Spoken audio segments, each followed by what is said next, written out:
We live in a world filled with headlines, opinions, and social media clips, but those rarely tell the whole story. That's what this show is all about. Every week, we go beyond the headlines to bring you honest conversations with remarkable people whose experiences can educate, inspire, entertain, and maybe even change the way you think.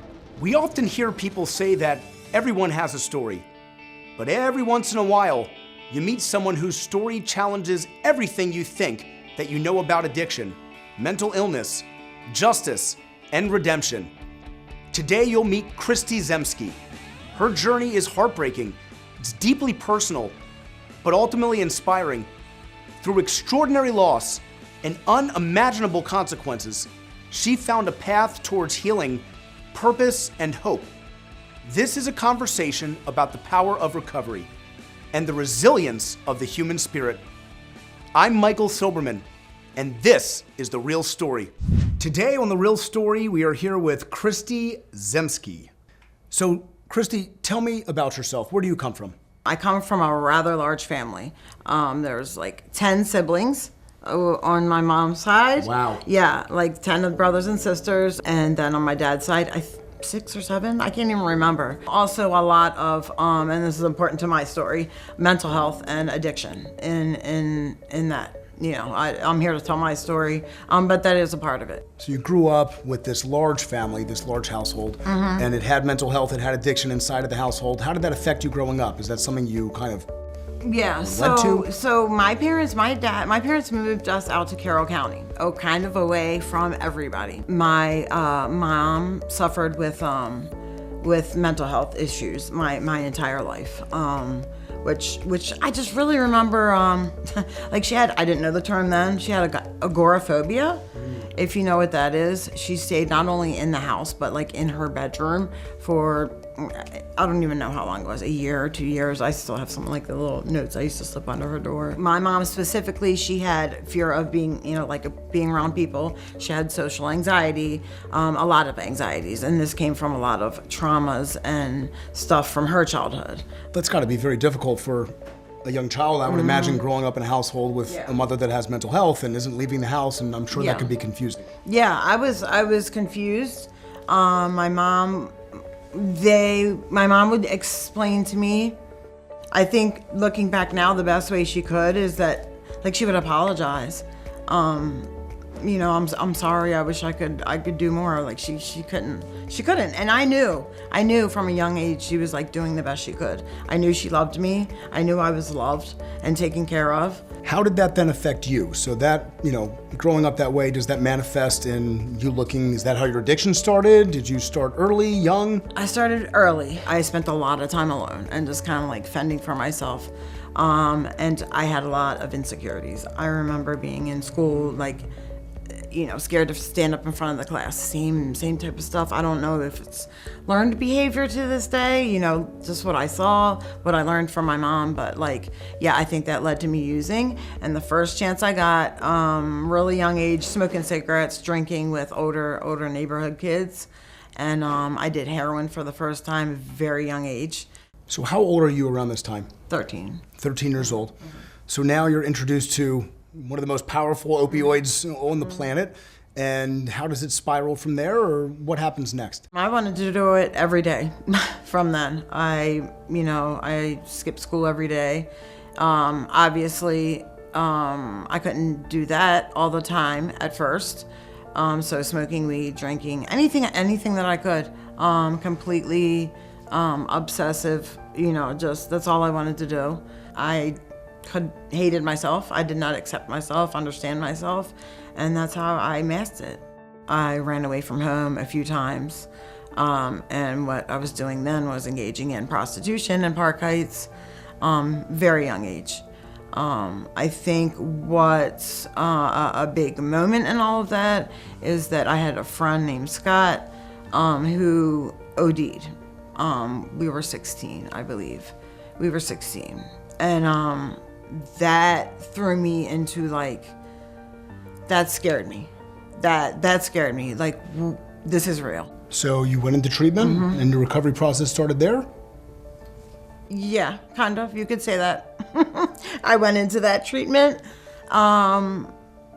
listen, I wanted to be normal. Like my sister at that point I had a baby niece. She was married. You know, I wanted to be normal, and I couldn't stop using drugs. I couldn't exist or be around people without having, you know, a substance in me or heroin in me. So you mentioned in the very beginning that you were incarcerated. So you're in and out of treatment centers. You were prostituting at a young age to get what you needed. You're hitting these bottoms, tried to get the help, felt good, and then went back to what you were doing. What happens from there to how you become incarcerated? I had a stint of clean time. I seemed like a really long time at that point. I think it was about 7 months. I got an apartment. I lived with my boyfriend. And I was very heavily involved in like kind of what was going on with my mom. Schizophrenia, I think, is a progressive disease. And things had gotten really bad with her. She had religiosity as well. And just it was just a lot of stuff, but I think she would hear voices, and that was, you know, God or Jesus talking to her, and she was a prophet, and these are things that she really believed, and part of her mental illness. And I didn't understand a whole lot about it then, but she thought that, you know, prayer itself would heal me, and I think I kind of like went along with it to please her and make her happy. But I was just, you know, not using, like a dry drunk. I wasn't healing anything. And I took her car one night and stole her money and went and got high. And when I came back, she was waiting for me. She knew where I went and what I was doing, obviously. And she believed that heroin, like putting heroin in me, was like the devil. And so she believed that I was the devil. And long story short, she had a knife. And I was not me to her, I was the devil. We physically fought, and I ended up stabbing her and taking her life. Take as long as you need. There's tissues here if you need. That's an intense story, obviously, for anyone. Recovery is about more than overcoming addiction. It's about rebuilding confidence, restoring relationships, learning healthy ways to face life's challenges, and creating a future worth believing in. At Mulligan Recovery Centers, our team provides compassionate, evidence-based care designed around your unique needs, because lasting recovery starts with treating the whole person. If you or someone you love needs help, we're here. Visit mulliganrecoverycenters.com or call 877-768-5544. I got high after a period of like clean time. So I was like really high. My inhibitions were different. Like any other time I would have just kind of like left. You know what I mean? And I totally disassociated from it, honestly. I got to the county jail and called her number. Like, I mean, I knew what I did, but I knew she wasn't gonna answer, but I was so like dissociated from what happened. You know what I mean? It was so like unreal to me. And then, you know, as things started kicking in, the amount of like guilt, and just like, what did I do, you know? Like lawyers were trying to come see me, and I didn't want any part of a legal defense, because I knew that it would be against my mom. Like, these are all the, you know, like my defense would be talking bad about her, and I couldn't do that after everything I had already done. So I just pled guilty to the maximum. Like at this point in my life, my life was over. My life was over. And I wish they'd give me the death penalty. Sorry, I wished that they would give me the death penalty. That's what I wanted. Her mental health, it clashed with my addiction, if that makes sense. In a very, very tragic way, I think. I pled guilty to the maximum sentence, which is first degree premeditated murder, which it was actually, you know, obviously not premeditated. But I didn't care.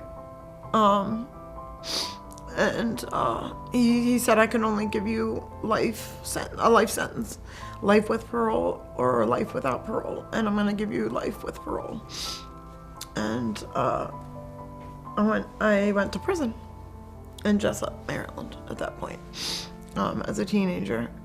A lot of our viewers may not know, but you can access drugs in prison sometimes easier than you can on the streets. Oh yeah. At first I didn't do that. I wasn't worried about doing that. I was worried about I just wanted to die. Like, my life was over. I could not accept what I had done. Now you're in the lowest place, seemingly, I could imagine, that you have ever been in. Where do you find your hope? What intervened? But I think what started was my last suicide, my final suicide attempt there. I was in like the prison ward of a hospital, and I was like in a coma or something. I had taken all these psych meds. I saved them up for days, like purposely.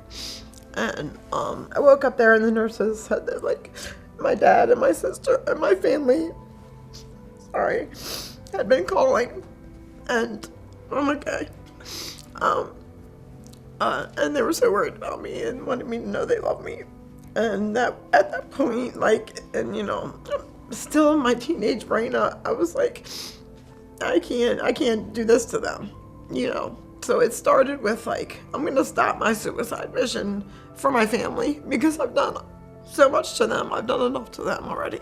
I asked to go to the Patuxent Institution, which had a therapeutic program there. It was like the only therapy you could get in prison.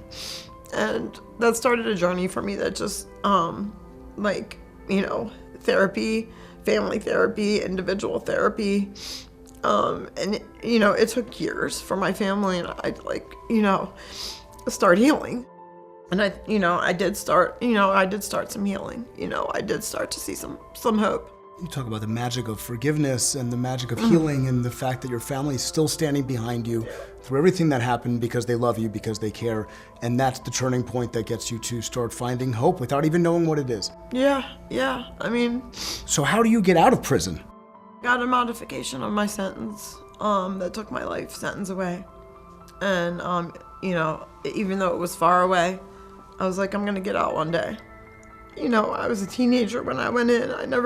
You know, like I used at the age of like 12, 13, I never got to become a person, you know, without substances. But, you know, using was my solution to the anxiety and stuff that I was going through, you know. I got opportunity. So I went up for parole. It's kind of a long story, but I made parole. And this is kind of a hard part of my story too.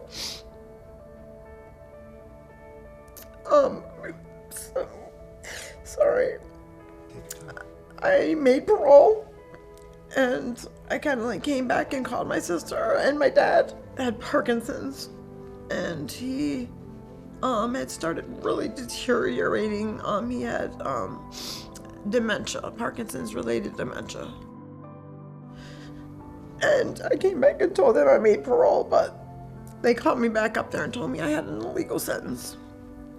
So they said, you have to get your sentence fixed. It was just crazy. And my dad ended up dying a few weeks later.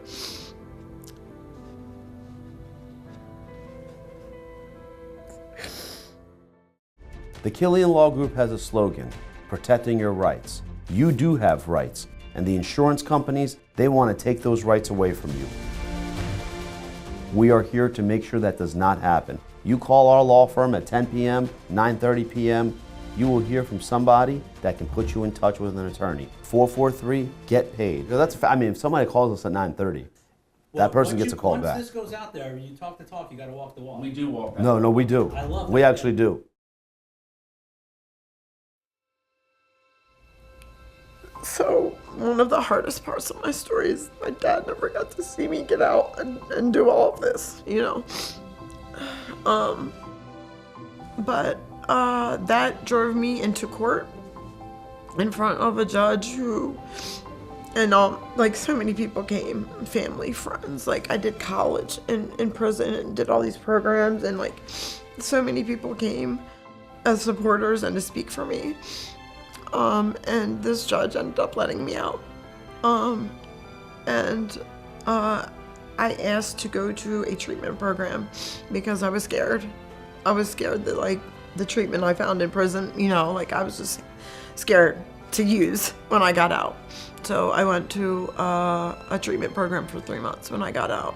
But I got to spend a week with my sister and my nieces before that, which was just so beautiful and amazing. And to me, like, you know, almost everything that I do every day is just like my dreams, because I never thought I would get out. And you know, at one point I didn't think I deserved to get out, but just the places I've come. So I completed Chrysalis House. I completed the treatment program and went to sober living. I didn't want to go live with anybody. I wanted to do it myself, you know. And I met wonderful women in the NA program, and like they would give me rides to meetings. I mean, I didn't have anything. I had to go to driver's ed as like a 40-year-old woman with 16-year-olds, which was crazy. So, you know, I got my license. I worked. I got a car, and I got this wonderful opportunity to work at a treatment program, because my dream to be an addiction counselor. So, well, let's jump to where you are now. Yeah. So we have the background, and now you're out and there's the hope, and you're now still working in the field. Mm-hmm. You're taking all of this pain and the suffering and being able to now support and give that as a way of giving service to others who are certainly struggling. How long are you sober? How long have you worked in the space? So my clean date is June 18th, 2018, so I just celebrated 8 years. Congratulations. Thank you. And you know, there's a saying in the program, life beyond your wildest dreams. And you know, sometimes that for me is just being in a car, like driving to work. Because so many years I sat in the cell and thought about, you know, people out there doing that in life. I mean, you know, over 20 years. You know, I had to learn how to use a cell phone. I mean, just, you know, I had never used a cell phone. The technology was insane. But helping others, I think it's so easy for me to have gratitude. I think gratitude is a huge key to recovery. And I think the realizations I had to come to were that I'm an addict. I have the disease of addiction. It is a disease. Which, you know, we do recover from, but if we can, you know, continue taking the right steps, but like I was never going to be able to functionally use a substance. You know, I had nothing when I came out, you know, a couple pairs of underwear, and, you know, but I did have support and like friends, and met just like wonderful people and all the right people along the way who led me to all these opportunities. So I've been working in treatment ever since. I have worked, you know, every aspect of it pretty much. I think connecting with people. I want to say thank you for sharing so vulnerably and honestly. It's a tough story to hear. It's a tough story to tell, I could only imagine. And I'm just grateful that our viewers can see this. And as this show continues to grow and the thousands that will hopefully get the hope from this story, if you could say one thing as a summation of this incredible journey you've been on to maybe someone out there that's struggling or going through what they're going through, what would you like to tell them? I would like to tell them they can freaking do it. It's, you know, it's never too late. It doesn't matter how many times they've been in treatment, or, you know, where you're at in life, or how many people you've hurt, or, you know, you can do it. We do recover. And you need to put the work in, of course, but I think that if you are humble enough to ask for help, people will carry you. People will help you, you know?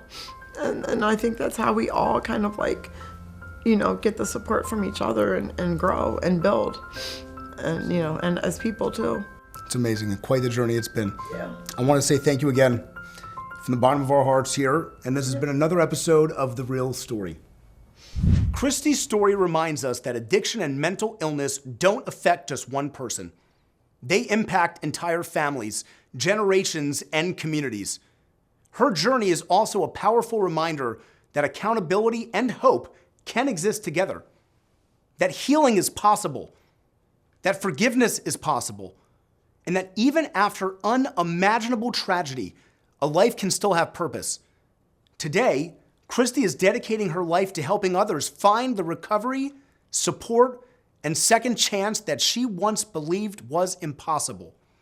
Thank you, Kristi, for your courage and honesty. Welcome to NPOC Wellness and Hydration. We don't start with a treatment. We start with understanding you. Every plan is built around your goals. Your skin is mapped by advanced technology, so your plan is truly your own. Medical aesthetics is here. Laser hair removal, microneedling, skin tightening, body contouring, deep skin renewal, plus wrinkle relaxing treatments and dermal fillers, all nurse practitioner led. And there's so much more. Our IV and IM blends deliver nutrients straight into your system, up to 100% absorption. Recovery, immunity, and GLP weight management, plus advanced peptide therapy and vitamin boosters, all nurse practitioner-led. NPOC Wellness and Hydration. Nurse practitioner-led care in Baltimore and Waldorf. Whatever your goal, we'll build the plan that gets you there. Book online at npocwellness.com.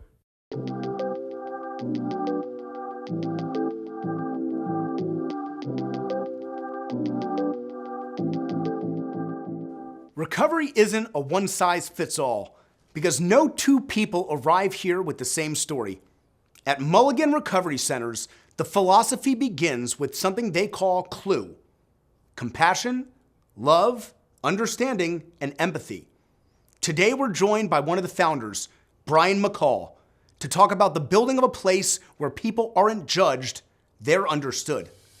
But I think one of the coolest parts about your story isn't just where you come from, isn't that you manifested this dream of making music and made it real, but then you reinvented yourself a third time and now are able to give back to the community no greater way but by service, but also the opportunities you get to give to people through work and jobs. And so where did that transition happen? You are now touring the country, you're opening for Macklemore, you are signing autographs, you lived in a tent, and now you're doing these things.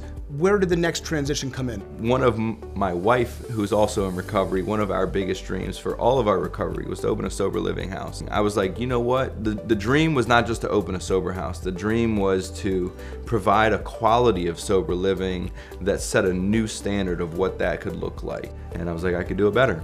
And so we opened the first sober house, and we had all brand new furniture. We provided new sheets, like all these different small things. The small details made it a welcoming home where people didn't feel like a burden and felt like we could offer this level of care, which is low intensity residential, which really resembled what we were already doing.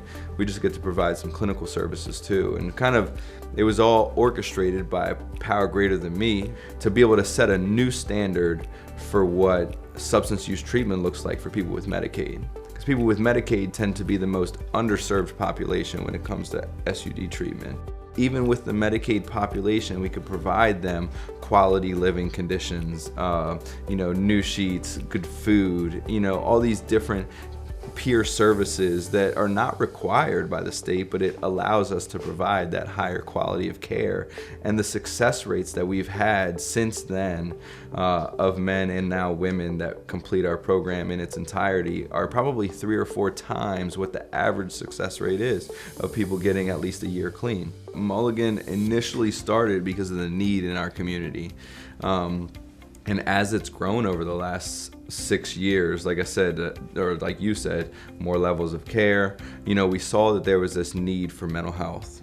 There's really only 2 major providers in Carroll County, Westminster area, and they're full. they have wait lists, and especially adolescents, they're not able to be seen. And like I said, when I was an adolescent, they just wanted to medicate me and put me in a corner, and I don't want that for our youth, right? The youth is that next generation. They're gonna be the ones that shape the world. Sure, we're doing what we can now to provide them a better life than probably we were provided, so they can go and change the world. So, we started Upside Mental Health about a year ago, and with the same kind of mentality as Mulligan, right? We wanted to set a new standard. We wanted to provide that individualized care more than just, hey, let's fill somebody's caseload as much as possible so that we can, have as many clients as possible. Hey, how do we reduce caseloads so that when a therapist is seeing a client, they can really give them the 100% attention and, honestly, their heart that they deserve. And, we found great success. We continued to have therapists come on board, leaving other programs and stuff because of the work atmosphere that we provide, the quality of care that we provide, and it's just allowed us to continue to grow and serve, our community, especially the youth, has been incredibly rewarding for my spirit, seeing them come in and really being able to transform and be happy again and find a purpose for life. You can go into any of our buildings and see our staff and our receptionists, and they're always welcoming and happy. Like I said, it's born after what I needed, right? Which is to not feel like a burden, to not feel like I'm seeking help, but like, do they really want me there? We want to make sure that people feel welcomed and warm. And so, right in Westminster, Upside Mental Health, Mulligan Recovery Centers, and on any streaming platform, B-Rain. I love it. Recovery isn't built on shame. It's built on relationships, trust, and people who believe change is possible. Brian, thank you for giving us a look inside Mulligan Recovery Centers and the philosophy that's helping so many people find hope again. Recovery is about more than overcoming addiction. It's about rebuilding confidence, restoring relationships, learning healthy ways to face life's challenges, and creating a future worth believing in. At Mulligan Recovery Centers, our team provides compassionate, evidence-based care designed around your unique needs, because lasting recovery starts with treating the whole person. If you or someone you love needs help, we're here. Visit mulliganrecoverycenters.com or call 877-768-5544.